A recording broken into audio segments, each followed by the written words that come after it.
Hey, everybody, and welcome to the Empowering Industry Podcast. I'm your host, Charli Matthews, and so excited today. This is a person that I've just met that I am just fascinated with. His career and life story is just amazing. Without further delay, jump on here and introduce yourself. Yeah, hey everybody, my name's Craig Coyle, former Apache pilot with the U.S. Army, and now the founder of Operation Lead. So I'm sure we'll talk more about that. Absolutely. And so, kind of a journey there. I mean, first, we want to know kind of how you got into the military, but then also how you got into the industry. So, just kind of tell us about your journey here. Yeah, absolutely. I tell everybody it really all started when I was a kid and I couldn't stop looking up at the sky. One of the funny things, my parents used to always make fun of me. If we were going on vacation, I would always be most excited about when we were flying somewhere. It wasn't the actual vacation, it was getting on a plane and going to the airport and seeing the planes. And God forbid I got to talk to a pilot. Like my life was made, right? And so my whole journey really began when I started exploring, okay, how can I turn this dream into a reality? How can I be the person that gets to live up there in the sky and look down at everybody on the ground and get to go to all these places that, these pilots, these aviators get to go to and do the things that they get to do. And so that led me to West Point. It led me ultimately into studying aerospace engineering. It led me to flight school, which took this New York boy and sent him down to Alabama. And from there, it took me all over the world. I'm fortunate to get to call myself an Apache pilot and work with some of the most amazing aviators and maintainers that really exist within the aviation world. And, that also led me into leadership. That was part of my journey, part of my role. And by accident, fell in love with leadership. And quite honest, Charli, it's because I failed. It's because I was really bad at it at first. And, the type A Oh, you person mean in you came me straight said, out of military straight into work and you weren't great at it immediately? I mean, come yeah, on. yeah, it's funny how that works, right? And every time I tell that story, everybody kind of resonates with that. Everybody that's had leadership experience, because unlike as a pilot where I was set up to succeed, I was put into flight school, I was given an instructor pilot, I was given this massive manual of skills to learn how to do with notes on exactly how to execute every single skill. Well, as a leader, I was just kind of thrown into position and said, "Here, figure it out, man. You got to do it on your own." And that really didn't sit well with me. And that's ultimately, when I saw that same thing replicate itself in the manufacturing industry, when I was able to leave the military and enter into the aerospace world, to me, that's what was the final straw, if you will, that really pushed me out on my own to do what I'm doing now, which is help people, particularly senior leaders, understand how to address that within their organizations and to understand the positive impact that they'll see from a strategic business perspective if they choose to do it. Yeah, and I do share your passion for the sky. I love actually just being up there in the clouds, looking out the window. It's just Yep. beautiful, right? It's just Yep. I always prefer when there's a little more clouds, for like a Care Bear or something up there. But you may not even know what that is. But there is so much joy, right, from going through that and being able to accomplish your dreams. And then Hmm. there's also the joy of being successful at the work that you do. And so once we figure that out, that we have to train our people up, to train our leaders, and I think that that's the thing. So many times we don't do that, even when we Hmm. know that we need to. So how are we failing? How are we failing in this department? Especially in manufacturing, right? And we're Yeah. losing as far as talent goes, right? Yeah. Yeah. Yeah. I think there's obviously so many different ways you can approach and answer that question. I have a few different thoughts on a few different kind of aisles of the spectrum or avenues of the spectrum, if you will. But the number one thing I always come back to is so often when we talk about talent development, specifically within the context of leader development, specifically our mid to junior level, frontline level leaders is where a lot of this conversation tends to be addressed. When we're talking within that realm, within that world, most of the time our conversation is strictly tactical. Now, what do I mean by tactical? I'm the military guy, so I'm allowed to use military terms, right? What do I mean by tactical? What I mean, we're talking about, okay, what skills do we have to teach these people? What training do we need to give? What checklist do they have to have?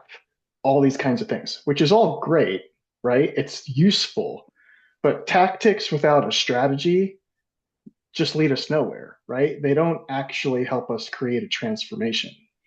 And so what I like to tell people, and this is obviously it's so important in the military, but it's important in everything we do, right? Business leaders get this because strategy without tactics in business, like, you're not going to make any money, right? You may be doing something good. You may even have a lot of customers, but if you don't have a strategy, you're going to be spinning in circles. And so when it comes to development, the number one thing we have to understand is how does our development tie to a strategic objective? And the challenge here is if we're just focusing on tactics, we're not actually creating identity transformation in these leaders that are transitioning into leadership. Well, we're One also of the asking them things, to set the yeah, culture. We're right. We're mhm, like, how are we going to set a culture if we don't even know where we're going? exactly. Yeah, and that's the broader concept, but even from just an individual concept, if you think about it, like change is really hard, right? Like I always like to use the example of starting a fitness routine or trying to lose weight. Like you're super excited when you start out, like the first 2 weeks are great, but then like week three, Monday morning, when your alarm clock goes off, it's really hard not to hit the snooze button, even though you know it's what you should do and you know exactly what you have to do in order to reach your goal. It's really hard. And I think that's what most new leaders experience because if you think about it, like our habits don't form or they don't magically always align with our aspirations. No, when push comes to shove, our habits always sink to the level of our relationships. And if we don't have new relationships with people that have the identity that we want to transform into, well, then our old relationships are going to define our habits. And so often, all these new leaders, these mid level managers, everybody that they're relationally connected to in the workforce are individual contributors that have the job that they used to do. And so if we just focus on helping develop skills, they may learn how to do the skills, but when push comes to shove of actually executing them as a leader, when everybody around them says that's pointless, it's not going to work, you're wasting your time, they're not going to do it. We have So, to create an environment in our organizations that inspires these new leaders to actually create that transformation. yeah, I'm just curious on your thoughts about how do you actually talk with them about strategy and kind of get them on board. What are some of the tools that we can use? Yeah, I think I like to talk about this in term and every profession, if you think about it, if you just kind of look at every profession, they have things like this. They have concepts or frameworks in place that actually help inspire this. I mean, engineers think about all the associations that create connections, relationships, that encourage ongoing education.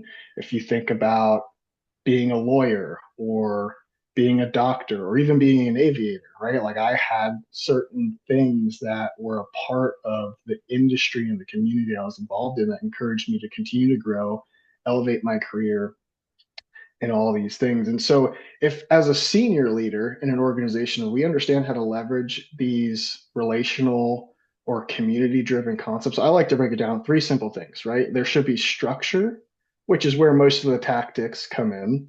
There should be guidance, which means there should be someone teaching whatever is involved in that structure, a mentor, a coach. I don't care what it is. There should just be some instructional figure.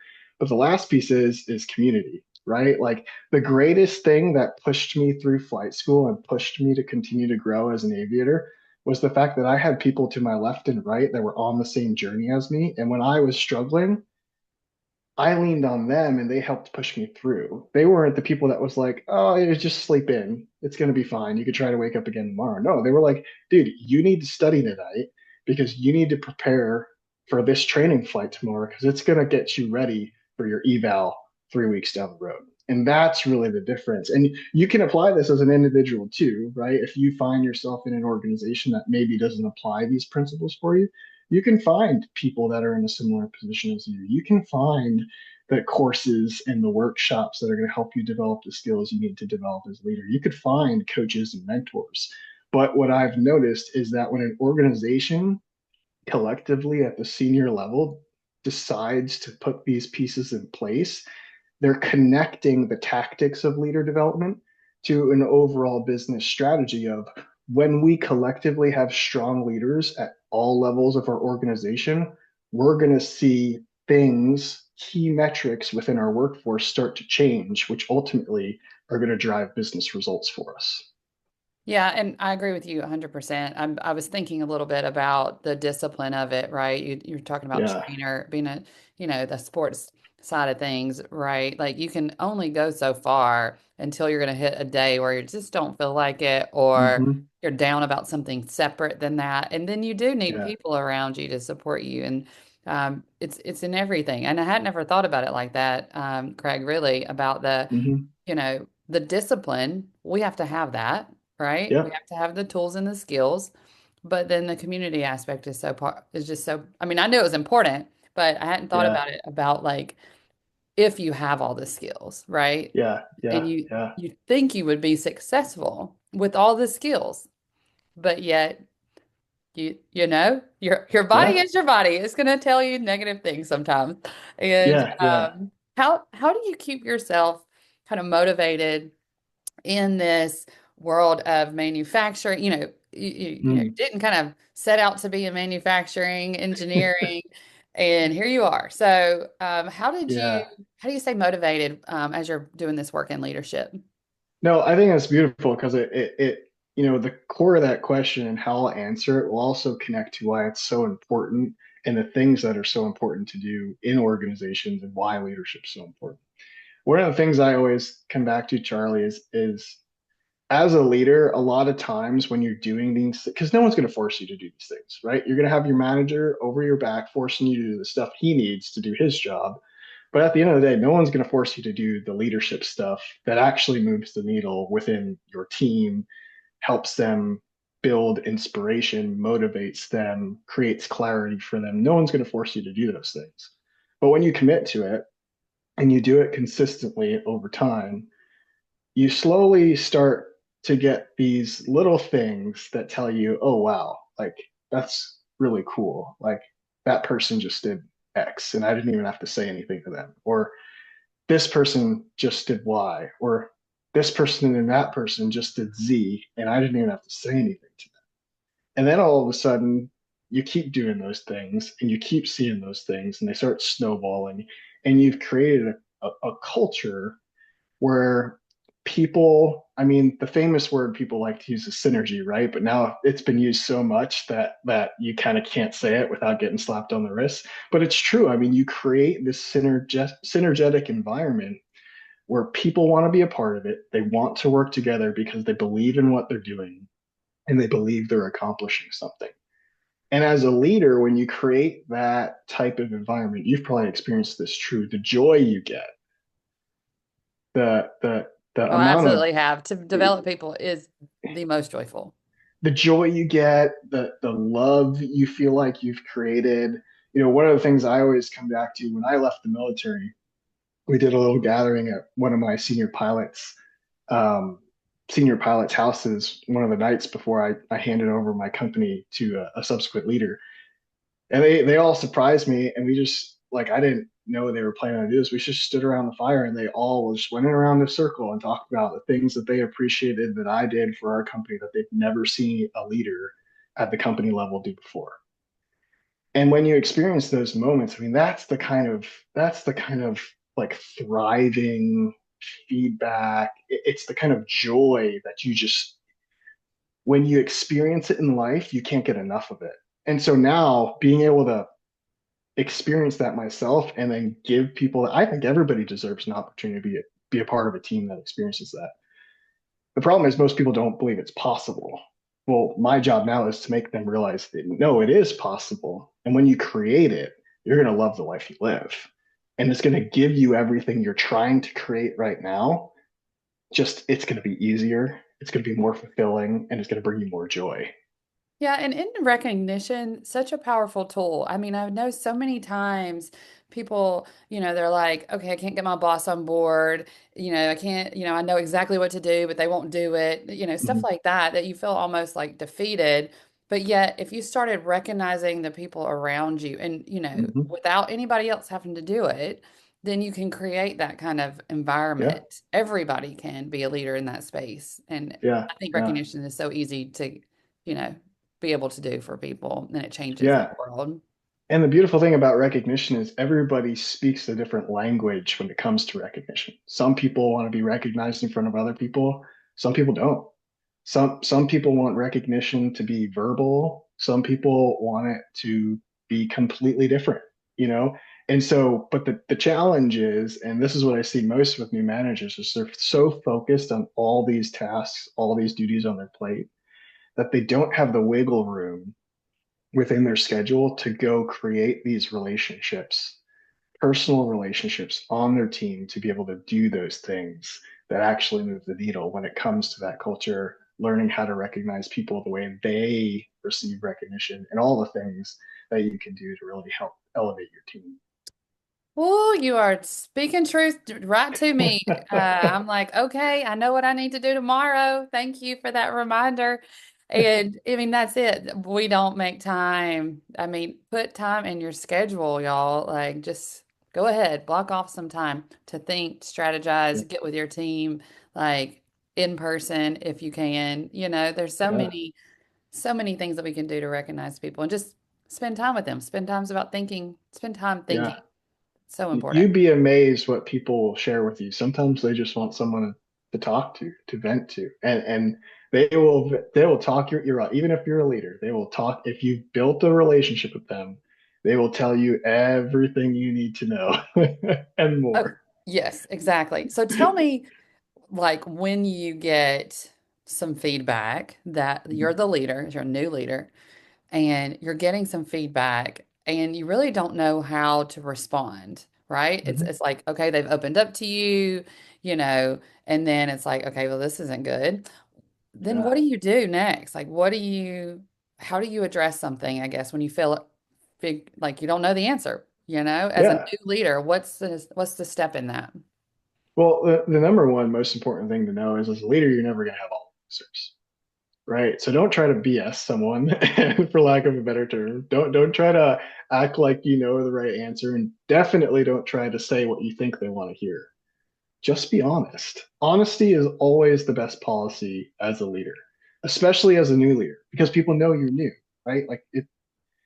When I was a new leader, I was 23 years old, and I had 25-ish or so people in my platoon, and every single one of them were older than me and had more professional experience in the military.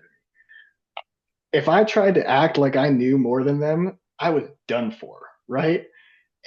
You just have to embrace, especially as a new leader, you have to embrace this spirit of curiosity, and you have to embrace the spirit of truly choosing to listen. Because a lot of times they don't need an answer, they just need to be heard. Yeah, and And that's if not for just new leaders. All of Yeah, us need very to true. have that spirit of curiosity and listening Yeah. for sure. Well, I Yep. know you have this kind of leaders pre-flight checklist, and I want Yeah, to yeah, go yeah. through that. Like, tell us a little bit about that. Yeah, so the idea of this, I was just kind of reflecting one day. I was like, man, whenever I went on a flight, I had a checklist that I just followed to the T that told me everything I needed to do, everything I needed to plan, everything I needed to look at and check before I got in the aircraft, started the engines up, and went off to do my thing. And so I thought about it, was like, I've never, I kind of use this concept a bit as a leader, but I never really formalized it. And so I thought, well, as a leader in, let's say, a manufacturing or industrial plant, new leader, operations based environment, what kind of what are the things that I would do routinely? Let's say we'll call it on a weekly cadence that I know would set my team up for success that have nothing to do with what I think my boss would be asking me to do all the time. So I want to separate the idea of this checklist from being a management checklist to it truly being, the whole idea is, what do I need to do to serve downs, empower down? And so I broke it down into five things. It's mission, it's aircraft checks, it's emergency actions, it's this concept of fighter management in the military, which is typically the last thing that we do. And then it's this concept of crew responsibilities. And we could break it down further, but it's also available online if anybody wants to check it Yes, and we'll definitely link to it so everybody can see it. out. And Awesome. Awesome. I just think that it's amazing, the amount of experience that people get in the military, for example. Mhm. So many people in our industry have been in some capacity. Yeah. They come out and they have a way that you get things done, right? And Mm. it's Hmm. critical stuff, right? Like Yeah. Yep. and so when I apply that to manufacturing and critical elements, we can look at that as a guide. But Yeah. then there's the other part about it that, okay, well, now we're not in this must do it this way or Hmm. else or whatever that looks like. I haven't been in the Yeah. military. But first, I should have said this earlier. Thank you for your service Oh, thanks. and to your friends as well.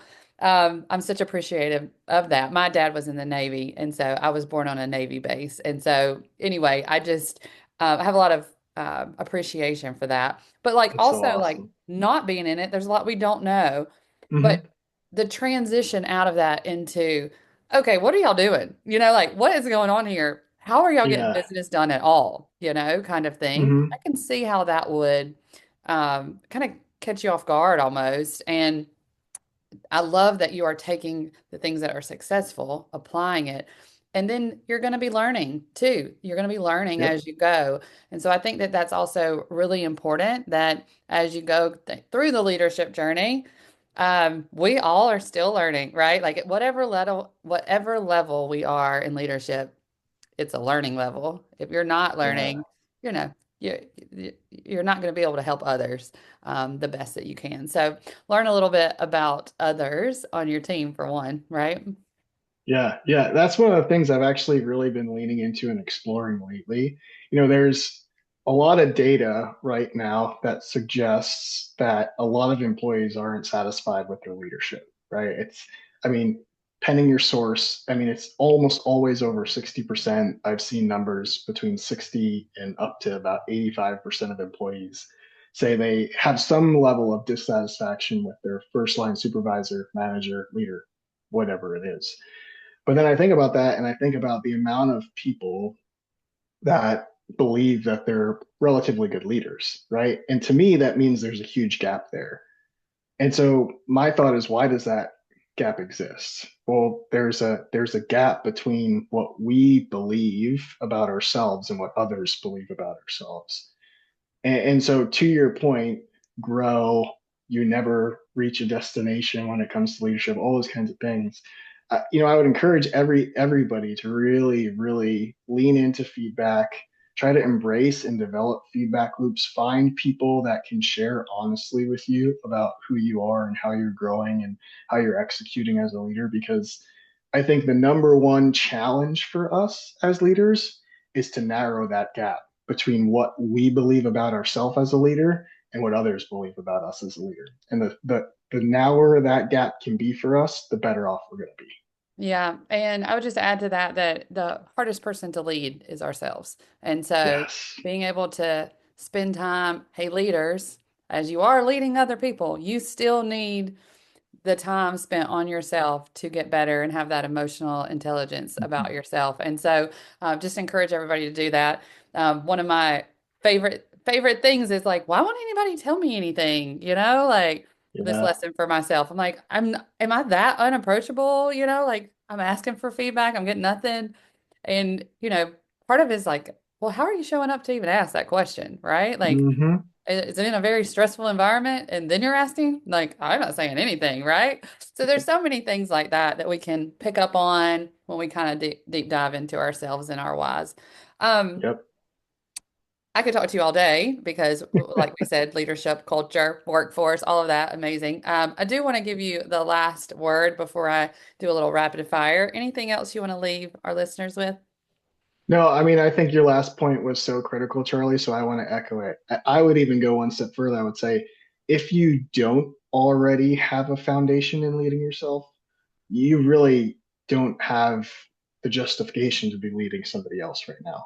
So you have to be good at leading yourself. You have to understand how to lead yourself until you could truly be successful leading others. And so it's not, I mean, It's a it's not responsibility. It's a exactly. responsibility. It is a go do this right now if you haven't created that in your life. Well, thankfully, we have a new leader doing some leadership training for us with this checklist I'm really excited about. Um, but before I let you go, rapid fire, what is your favorite book? Favorite book. Okay, like leadership book or just book in Any book. general?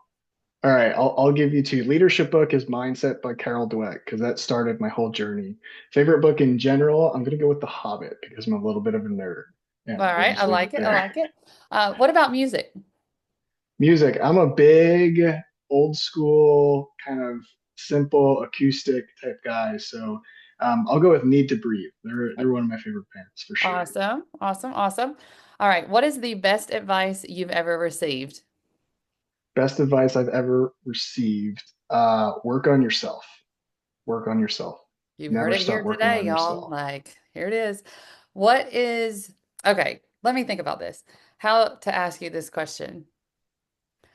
What advice would you give somebody coming into the manufacturing arena? Learn.